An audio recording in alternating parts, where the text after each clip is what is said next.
Someone jumped in my comments and said that people don't need factoring. Although there is some truth in that statement, let's be honest, most new carriers don't start with a big bag of cash, meaning that the timeliness of every payment after load completed matters. Once you start that trucking company, regardless of the size, the operational cost doesn't vanish. We're talking fuel, insurance, maintenance, you name it. And if you're a brand new carrier, you more than likely need to have a financial safety net for those unexpected costs, which consistent cash flow is able to provide. But new carrier value and factoring is as much about back office, invoicing, broker interactions, and payment collections as it is cash flow. Factoring is used by more than 2/3 of carriers and is preferred by most brokers. Factoring is very much viewed as a positive by brokers, preferring carriers who have a quality, reputable factor over unvetted carriers.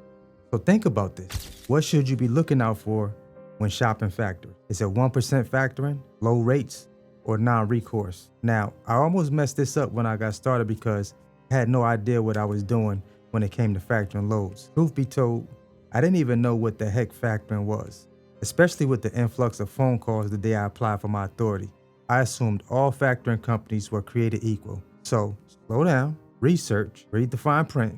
Unfortunately, the word factoring doesn't have a very consistent definition. 1% factoring is very different than the factoring you're probably looking for. Quick example, carrier factors with the company for 3 months. Factor volume is $12,000 to $15,000 a month. 100% of their freight is with TQL. The factor dropped the carrier's credit limit from $18,000 to $9,000 due to their concentration with TQL. They now must reduce their TQL concentration to 25% to get the $18,000 credit limit back.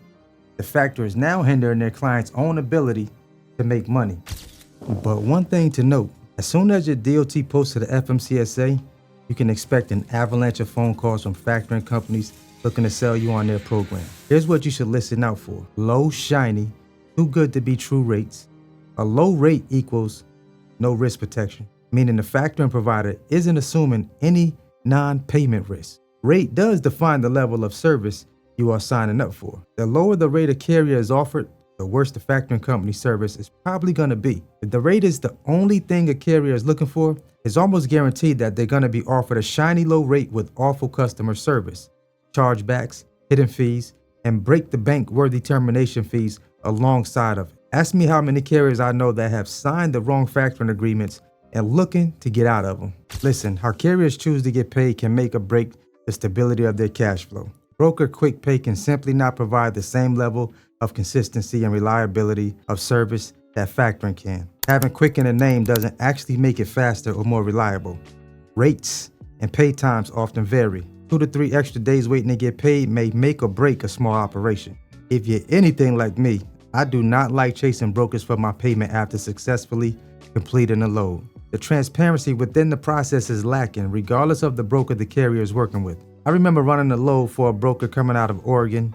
I thought it was a factorable load before I booked it. Driver was already in the wind with the load to Illinois by the time I realized I couldn't factor this load. They offered me quick pay. I'm like, cool. They say 3 to 5 days. Guess how long it took to finally get that $2,400 payment? 3 weeks. But this was me making countless calls, emails back and forth until they finally picked up the phone. I'll take factoring over the unknown payments direct from a broker. Thank you. So, would you rather have a factoring company handle getting payment from the broker or chase the broker down for payment yourself? Have a defined invoicing process with paper trails or question if your invoice was received or processed? Would you rather get paid in the same amount of time every time or expect payment one day but not get it at all? Factoring is the only solution if, as a business owner, you prioritize consistency and speed. So let me break down how OTR Solutions' true non-recourse program compares to traditional non-recourse. OTR's TNR program is the first and only of its kind, never charging the carrier back when the broker defaults on payment. As a client, I get paid and stay paid. OTR focuses on being a reliable, consistent partner for clients. They understand and prioritize a few things for your business. They are always innovating and creating new solutions for quicker pay times. Can we talk about the unparalleled customer service and reliability?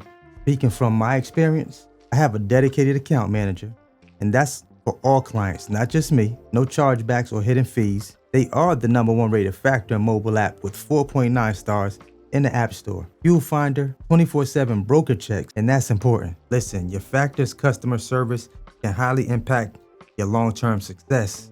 Pay attention to who's managing your account after you sign your contract and start factoring. Check and see if your provider is outsourcing their customer support or rely on several people, departments, for figuring out solutions for clients' issues. See if they bounce you around from department to department, retelling your issues various times with very little support. Make sure you look for a factoring company that has real in-house support and offers every client a dedicated account manager and team. This type of support allows each client to have their own unique challenges, needs understood and met. How the factor's customer service impacts your reputation with brokers. Back office support stretches beyond just the factor collecting payment from the broker. Much of a broker's perception of a carrier is based on the interaction they have with the factoring company. If your factor is unreliable, has poor communication, etc., the brokers may begin to view your business in the same light. And so, the better the interaction with the factoring company, the more likely a broker is to trust the carrier and will continue working with them. And so, if you decided that you will be researching factoring companies, let me save you some time and a few headaches as you continue your journey in this trucking world. I've been using OTR Solutions now right at 4.5 years, and so thankful that I didn't have to get bailed out of a bad factoring deal when I started my box truck business. If you want the cream of the crop, check them out now. Make sure you visit the link down below in my description box and pinned in my comments. They got you covered. If this video helped you, or maybe you need a deeper dive before you make a decision, check out this next video where I did an interview for OTR Solutions and talked about all things factoring for your new or existing authority. The homie Bigg Vic TV. Always hustle, never stop growing. Let's go, let's get it, let's eat.